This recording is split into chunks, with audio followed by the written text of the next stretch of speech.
నమస్తే welcome to వీటీ news లక్ష్యం సమాజ హితం ముందుగా వీటీ న్యూస్ ప్రేక్షకులకు గణతంత్ర దినోత్సవ శుభాకాంక్షలు ముందుగా బులెటిన్ లో హెడ్లైన్స్ చూద్దాం జగిత్యాల జిల్లా మల్యాల మండలంలో ప్రమాదానికి గురైన ఆటో గాయపడిన వారిని జగిత్యాల ప్రభుత్వ ఆసుపత్రికి తరలింపు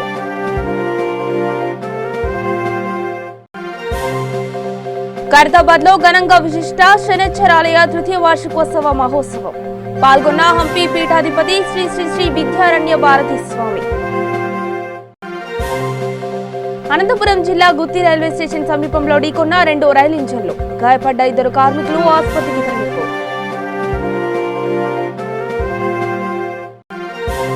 తూర్పుగోదావరి జిల్లా అనపర్తి ఎంఆర్ఓ కార్యాలయాల్లో ఏసీబీ దాడులు రాష్ట్ర వ్యాప్తంగా ఎంఆర్ఓ కార్యాలయంపై అధికారులు సారిస్తున్న ప్రత్యేక దృష్టి కర్నూలు జిల్లా నంద్యాలలో న్యాయవాదుల ఆందోళన చంద్రబాబు దిష్టిబొమ్మకు శవయాత్ర చేసిన న్యాయవాదులు ఇక వివరాలకు వెళితే జగిత్యాల జిల్లా మల్యాల మండలం జగిత్యాల కరీంనగర్ ప్రధాన రహదారిపై ఘోర రోడ్డు ప్రమాదం చోటు చేసుకుంది. వీఆర్కే దగ్గరలోని ఆంజనేయ స్వామి గుడి సమీపంలో ఆటో రోడ్డు ప్రమాదానికి గురైంది. గాయపడిన వారిని హుటాహుటిన జగిత్యాల ప్రభుత్వ ఆసుపత్రికి తరలించారు.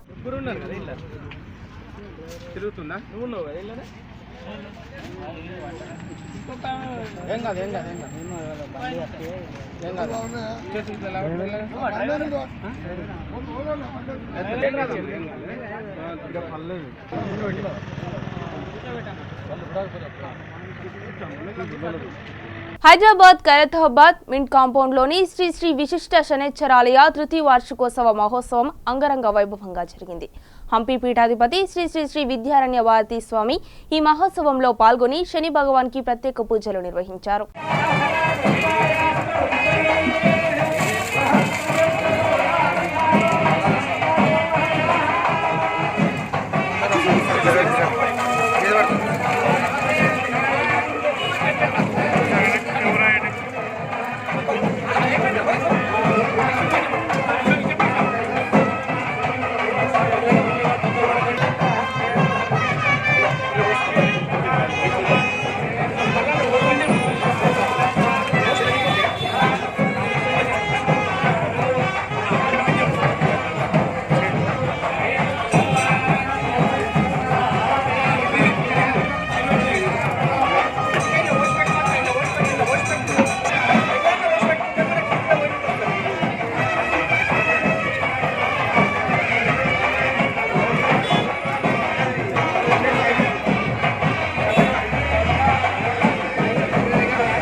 జోగులాంబ గద్వాల జిల్లా మల్దకల్ మండలంలోని బిజ్జవరం గ్రామంలో రఘునందిని విద్యా మందిర్ పాఠశాల విద్యార్థులు 71వ గణతంత్ర దినోత్సవం సందర్భంగా గ్రామంలో తిరుగుతూ భారత్ మాతా కీ జై అంటూ శ్లోకం ఇస్తూ ఘనంగా నిర్వహించడం జరిగింది.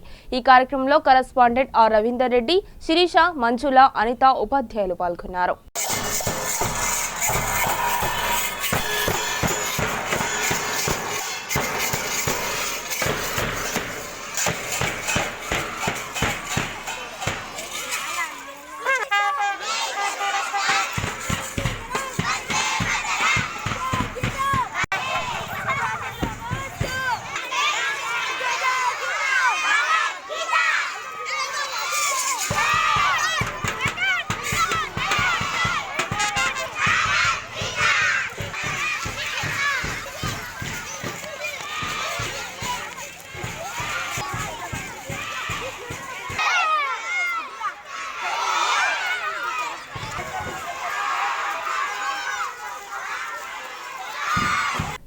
వ గణతంత్ర దినోత్సవం సందర్భంగా డిప్యూటీ మేయర్ బాబా ఫాసి ఉద్దీన్ హైదరాబాద్లోని బోరబండ తమ పార్టీ కార్యాలయం ముందు జెండా ఎగురవేశారు.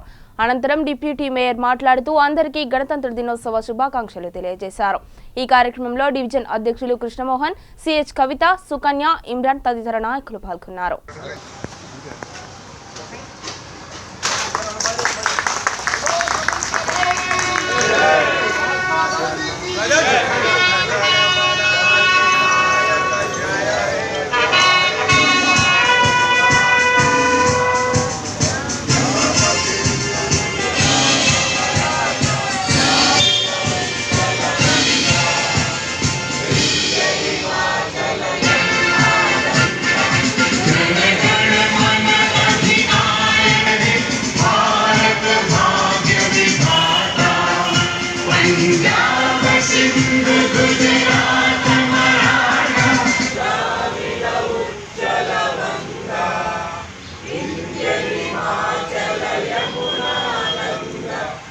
संसार चला और आगे बढ़ा, यूं आगे बढ़ा बढ़ता ही गया। भगवान करेंगे और बढ़े, बढ़ता ही रहे और फूले, बढ़ता ही रहे और फूले करे। అనంతపురం జిల్లా గుత్తి రైల్వే స్టేషన్ సమీపంలో ఉన్న లోకో షెడ్ వద్ద ఎదురెదురుగా వస్తున్న 2 రైలు ఇంజన్లు ఢీకొన్నాయి. ఈ ప్రమాదంలో 2 కార్మికులు గాయపడ్డారు. సమాచారం అందిన వెంటనే రైల్వే అధికారులు అక్కడకు చేరుకుని గాయపడిన వారిని ఆసుపత్రికి తరలించారు. రైలు ఇంజన్లు ఢీకొనడంతో ట్రాక్ పూర్తిగా ధ్వంసమైంది. దీంతో అధికారులు మరమ్మతులు చేపట్టారు.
తూర్పుగోదావరి జిల్లా అనపర్తి ఎంఆర్ఓ కార్యాలయాల్లో ఏసీబీ దాడులు కలకలం రేపాయి. రాష్ట్ర వ్యాప్తంగా ఎంఆర్ఓ కార్యాలయంపై అధికారులు ప్రత్యేక దృష్టి సారిస్తున్నారు. దీంట్లో భాగంగా తూర్పుగోదావరి జిల్లాలో కార్యాలయాలపై సోదాలు చేశారు. ఆన్లైన్ నమోదు పాస్ పుస్తకాలపై మంజూరు విషయంలో అధికారుల తీరును రైతులు అధికారుల దృష్టికి తీసుకువెళ్లినట్లు సమాచారం.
కర్నూలు జిల్లాలో న్యాయవాదులు ఆందోళనకు దిగారు. పరిపాలన వికేంద్రీకరణ బిల్లును శాసన మండలిలో అడ్డుకునేలా చేసిన టీడీపీ అధినేత చంద్రబాబు నాయుడుపై నంద్యాలలో ఆగ్రహ జ్వాలలు ఎగిసిపడ్డాయి. ఎమ్మెల్సీ ఫరూక్ ఆఫీస్ వద్ద ఆందోళనను హోరెత్తాయి. న్యాయవాదులు చంద్రబాబు దిష్టిబొమ్మను శవయాత్ర చేసి రాయలసీమ ద్రోహి చంద్రబాబు అంటూ మహిళా న్యాయవాదులు వ్యతిరేక నినాదాలు చేశారు. పోలీసులు అడ్డుకోవడంతో ఉద్రిక్త వాతావరణం నెలకొంది.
సిగ్గు లేదని సిగ్గు ఉండాలి అని నేను కోరుకున్నాను, కానీ వాళ్ళకి సిగ్గు లేదు.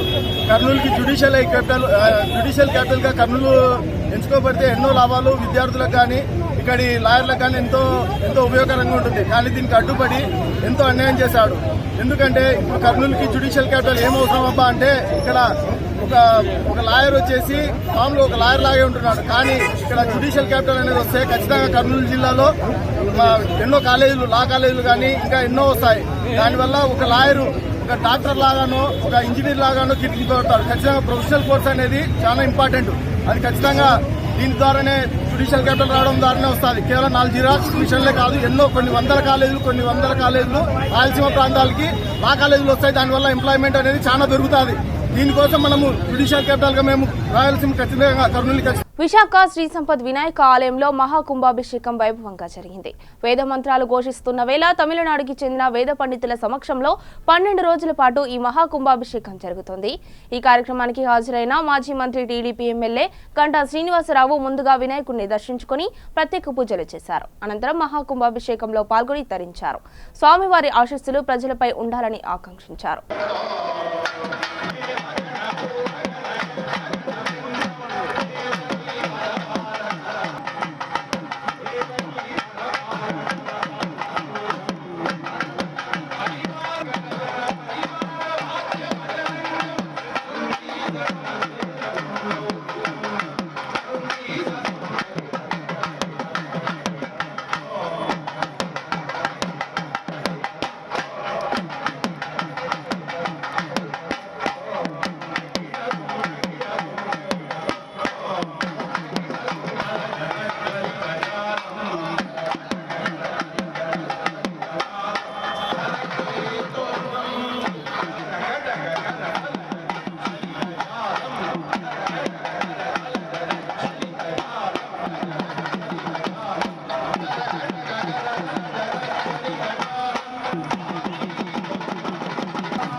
మనసు ఆనందంగా ఉండాలి కాబట్టి దేవుడి దగ్గర ఒక్కొక్క తాళం సమర్పించిన మనకు ఏం కావాలో ఇచ్చారు.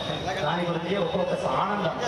అది వృషభ తాళంగానే కైలాసంలో ఉండేవారు పరమేశ్వరుడు శివుడు అనుగ్రహం. ఒక్క తాళం ఒక్కనైనా మిస్ అయినా కూడా తాళం మంచిగా రాదు. దాని గురించి దేవుడు అనుగ్రహం కావాలి. కైలాస వాక్యం చెప్పాలి. ఈ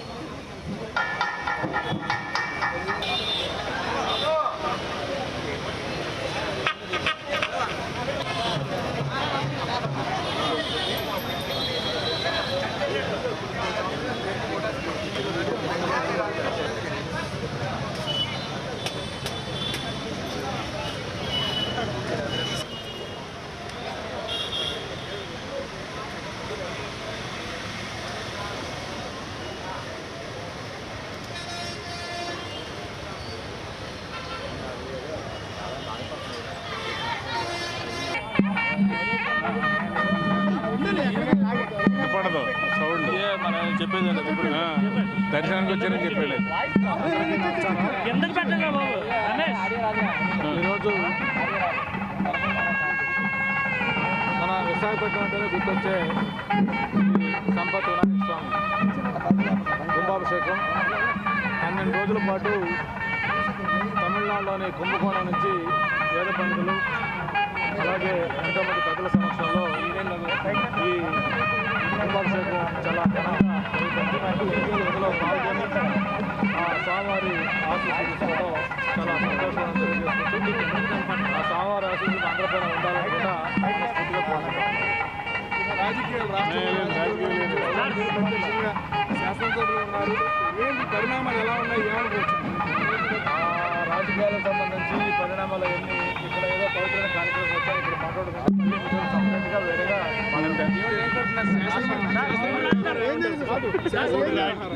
దీంట్లో ఆ కార్యక్రమాలు మాట్లాడుకుంటున్నాం. బీజేపీ నేత సునీల్ డియోదర్ రాజధాని అంశంపై బీజేపీతో చర్చించలేదని అంటున్నారు. బీజేపీతో చర్చించామని మేమెప్పుడు చెప్పామని వైకాపా ఎమ్మెల్యే అంబటి రాంబాబు అన్నారు. ఈ సందర్భంగా ఆయన విలేకరుల సమావేశంలో మాట్లాడారు. రాజధాని అంశం కేంద్ర ప్రభుత్వంకు సంబంధం లేదు. 3 రాజధానులు హైకోర్టు ఏర్పాటుపై బీజేపీ నేతల అనుమతి తీసుకోవాల్సిన అవసరం లేదు. హైకోర్టును శాశ్వతంగా రాయలసీమలో ఏర్పాటు చేస్తామని బీజేపీ నేతలు చెప్పారని అన్నారు. రాయలసీమలో హైకోర్టు పెట్టడానికి బీజేపీ నేతలు కట్టుబడి ఉన్నారా, లేదంటే మీరిచ్చిన హామీని మేము అమలు చేస్తుంటే ఎందుకు బీజేపీ నేతలు వ్యతిరేకిస్తున్నారని అడిగారు. మేము రాజధానులను అధికార వికేంద్రీకరణను చేయడానికి ఈ ప్రభుత్వం నిర్ణయం తీసుకున్నది. ఇది కేంద్ర ప్రభుత్వానికి ఏ విధమైన సంబంధము లేదు. అది నేను చెప్తున్నటువంటి అంశం కాదు. ఇంతకుముందు వారి అధికార ప్రతినిధి నరసింహరావు గారు అయితేనేమి, భారతీయ జనతా పార్టీకి సంబంధించినటువంటి బాధ్యులు చాలామంది చాలా సందర్భాల్లో చెప్పారు. ఒక రాష్ట్రంలో రాజధాని వ్యవహారం ఆ రాష్ట్ర ప్రభుత్వానికి సంబంధించినటువంటి అంశమే తప్ప అది కేంద్ర ప్రభుత్వానికి సంబంధించినటువంటి అంశం కాదు అని చాలా స్పష్టంగా చెప్పిన తర్వాత కూడా మేము కేంద్ర ప్రభుత్వాన్నో లేకపోతే భారతీయ జనతా పార్టీకి సంబంధించినటువంటి వారినో, మోదీ గారినో, అమిత్ షా గారినో, లేకపోతే సునీల్ దేవదర్ గారినో ఈ రాష్ట్రంలో ఉన్నటువంటి అడ్మినిస్ట్రేషన్కి సంబంధించినటువంటి అంశాలను రాజధాని మార్పు గురించి కానీ, రాజధానిని ఎక్కడ ఏర్పాటు చేయాలని కానీ, హైకోర్టుని ఎక్కడ ఏర్పాటు చేయాలని కానీ వారిని డిస్కస్ చేసి వారు అనుమతి పొందవలసినటువంటి అవసరం లేదనే విషయాన్ని కాస్త స్పష్టంగా అర్థం చేసుకోవాల్సిందిగా ఈ సందర్భంగా నేను వారికి కోరుతూ ఉన్నా. అంతేకాదు, నేను అడుగుతా ఉన్నా భారతీయ జనతా పార్టీని, అయ్యా భారతీయ జనతా పార్టీ మీరు మొన్న ఎన్నికల్లో ఓడిపోయారు, అది వేరే అంశం. ఓడిపోయినా మీ రాజకీయ పార్టీ ఆంధ్రప్రదేశ్కి ఒక మేనిఫెస్టోని రిలీజ్ చేసింది. ఆ మేనిఫెస్టోకి మీరు కట్టుబడి ఉన్నారా లేదా? ఆ మేనిఫెస్టోలో ఏం చెప్పారు మర్చిపోయారా? ఆ పార్టీ అధ్యక్షులు మర్చిపోయారా? లేకపోతే ఆ పార్టీలో కొత్తగా ఫ్రంట్ కట్టినటువంటి పవన్ కళ్యాణ్ గారు మర్చిపోయారా? సమాధానం చెప్పమని అడుగుతా ఉన్నా. ఇదిగో వారి మేనిఫెస్టో మొన్న 2014లో వారు రిలీజ్ చేశారు ఈ రాష్ట్రంలో. దానిలో ఉన్నటువంటి అంశాలను నేను ఒకసారి మీ ముందు ప్రస్తావన చేస్తా. ప్రజలు కూడా దీన్ని తెలుసుకోవాలని మనం చేస్తున్నాం. ఏమన్నారంటే, ఆంధ్రప్రదేశ్ రాష్ట్ర హైకోర్టును శాశ్వతంగా రాయలసీమలోనే ఏర్పాటు చేస్తాం. ఆంధ్రప్రదేశ్ రాష్ట్ర హైకోర్టుని శాశ్వతంగా రాయలసీమలోనే ఏర్పాటు చేస్తాము అని చెప్పారు. దీనికి మీరు కట్టుబడి ఉన్నారా లేదా? మేము మా పార్టీ జగన్మోహన్ రెడ్డి గారు ఏం చెప్పారు? కర్నూలులో హైకోర్టును ఏర్పాటు చేస్తాం, న్యాయ రాజధానిగా అక్కడ పెడతాం అని చెప్పాం. ఇది మీరు చెప్పినటువంటి వాగ్దానం. మీరు చెప్పినటువంటి వాగ్దానాన్ని మేము అధికారంలోకి వచ్చిన తర్వాత నెరవేరుస్తుంటే దాన్ని ఒప్పుకోమంటే ఏంటి నాకు అర్థం కాలేదు. మీకు నైతికత లేదా భారతీయ జనతా పార్టీకి? భారతీయ జనతా పార్టీ దానికి కట్టుబడి ఉన్నదో లేదో స్పష్టంగా చెప్పవలసిన అవసరం ఉన్నది. సరే, వైజాగ్లో మేము సెక్రటేరియట్ పెడుతున్నాము అనే విషయం మీద దానికి వేరే అంశం. రాయలసీమలో మేము న్యాయస్థానాన్ని, హైకోర్టుని అక్కడ పెట్టడానికి మేము వాగ్దానం చేసి ముందుకు వెళుతుంటే, చట్టాన్ని తీసుకురావడానికి ప్రయత్నం చేస్తుంటే దానికి మీరు ఎందుకు వ్యతిరేకిస్తున్నారు? దీనికి సమాధానం చెప్పవలసినటువంటి అవసరం ఉన్నది. రెండో అంశం, భారతీయ జనతా పార్టీ మేనిఫెస్టో నుంచి నేను చదువుతా ఉన్నా. భారతీయ జనతా పార్టీ విధానాలు ఏ కొద్ది మందికో సంపదను ఆర్జించే విధంగా ఉండవు.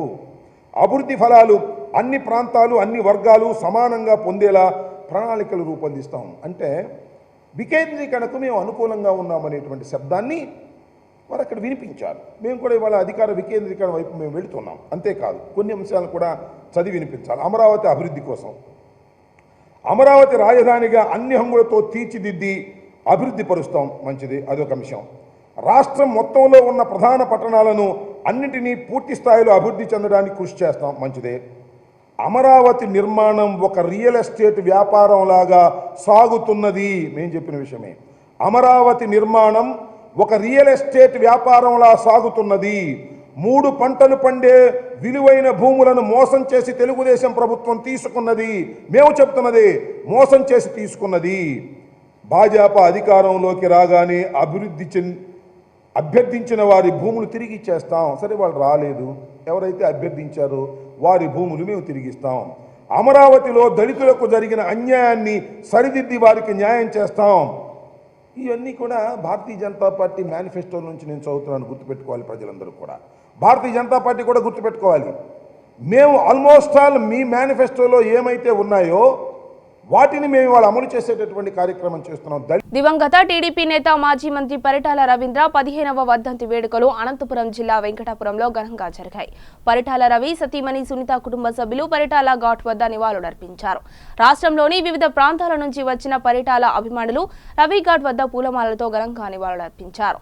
రవితనయుడు పరిటాల శ్రీరామ్ను ఎమ్మెల్యే చేయాలనేదే తన కోరిక అని, పరిటాల రవి ఆశయ సాధనకు కృషి చేస్తానని సునీత అన్నారు.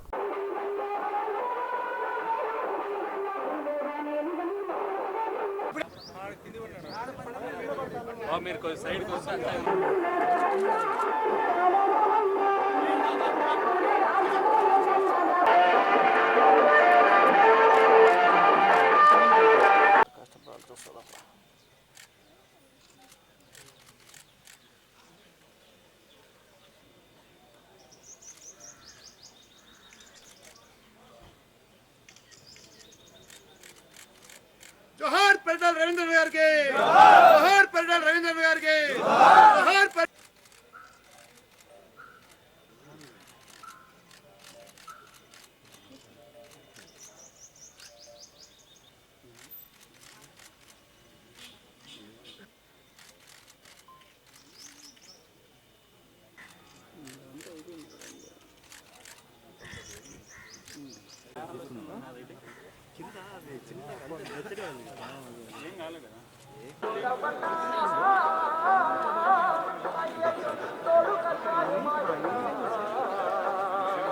ఈరోజు మా ఆయన పరిటాల రవి గారి వర్ధంతి.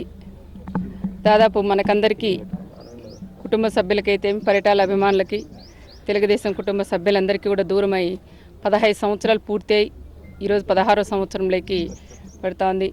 ఈ వర్ధంతి కూడా చాలా ఘనంగా ఇక్కడే కాదు మేము పరిటాల రవి గారికి నివాళులర్పించేది, రాష్ట్ర వ్యాప్తంగా కాకుండా విదేశాల్లో కూడా ఈరోజు పరిటాల రవి గారికి ఘనంగా నివాళులు కూడా అర్పిస్తున్నారు.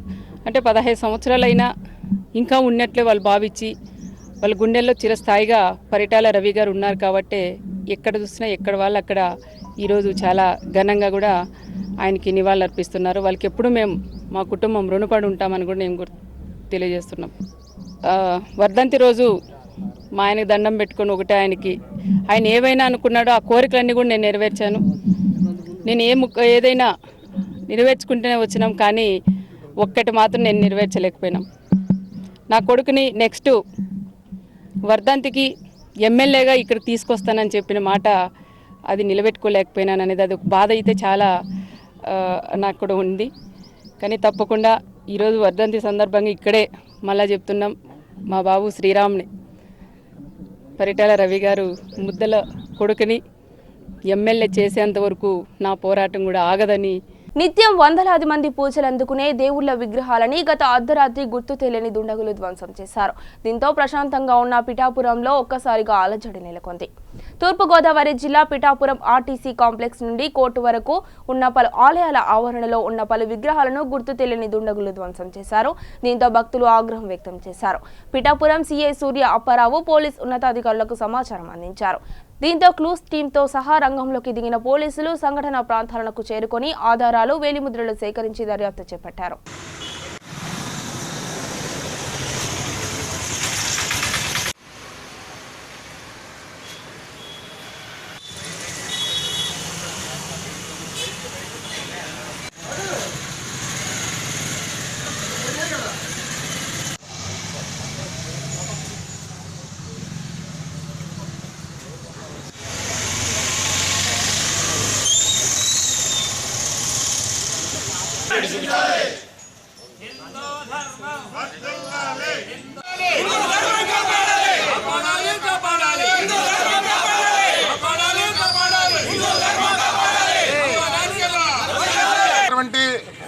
పద్దెనిమిది పుణ్యక్షేత్రాలలో అష్టార శక్తి పీఠాల్లో ఒకటైనటువంటి, అదేవిధంగా త్రిగయ క్షేత్రాలలో ఒకటైనటువంటి పీఠికాపుర క్షేత్రం, ప్రపంచంలోనే పరమ పుణ్య క్షేత్రమైనటువంటి పిఠాపురం క్షేత్రంలో హిందూ విగ్రహాల మీద ఈ విధంగా దాడి జరగడం నిజంగా చాలా దుర్దినం, చాలా దురదృష్టకరం, బాధపడాల్సినటువంటి రోజు.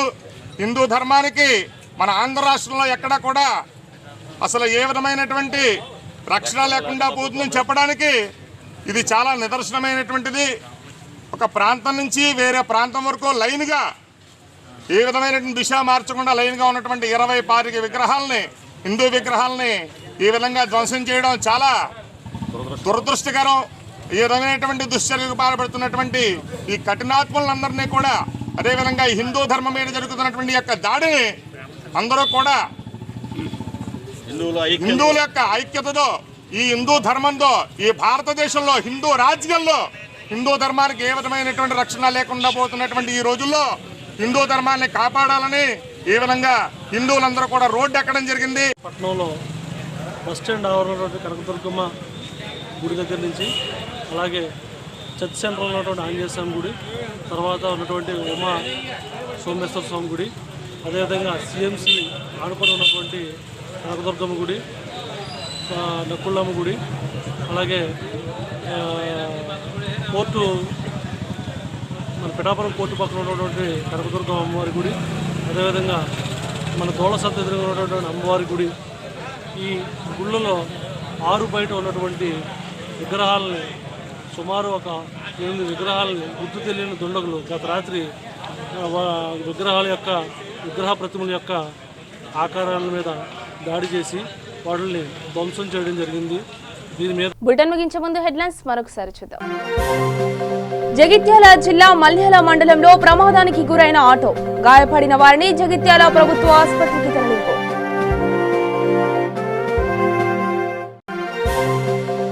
ఖైరతాబాద్ లో ఘనంగా విశిష్ట శనిశ్చరాలయ 3వ వార్షికోత్సవ మహోత్సవం, పాల్గొన్న హంపి పీఠాధిపతి శ్రీ శ్రీ శ్రీ విద్యారణ్య భారతి స్వామి.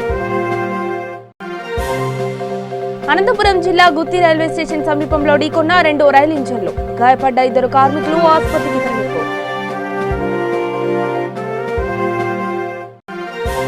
తూర్పుగోదావరి జిల్లా అనపర్తి ఎంఆర్ఓ కార్యాలయాల్లో ఏసీబీ దాడులు, రాష్ట్ర వ్యాప్తంగా ఎంఆర్ఓ కార్యాలయంపై అధికారులు సారిస్తున్న ప్రత్యేక దృష్టి.